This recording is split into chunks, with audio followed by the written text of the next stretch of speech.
আমরা দেখেছিলাম ময়ূরেশ্বরের মারামারি মুম্বাইয়ে।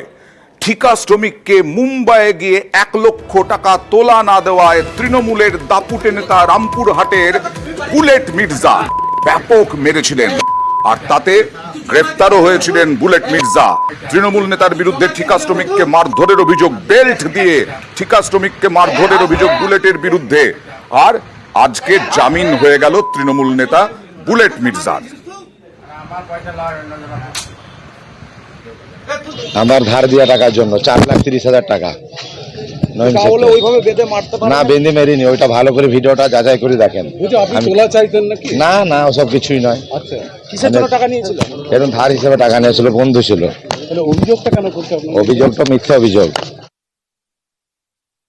আজকে এসডিএম কোর্ট তাকে বেল দিয়েছে। অভিযোগটা ছিল যে ভিকটিম এর ছেলের কাছে উনি নাকি টাকা পেতেন, অ্যাকিউজড সেই টাকা চাইতে গেছিল।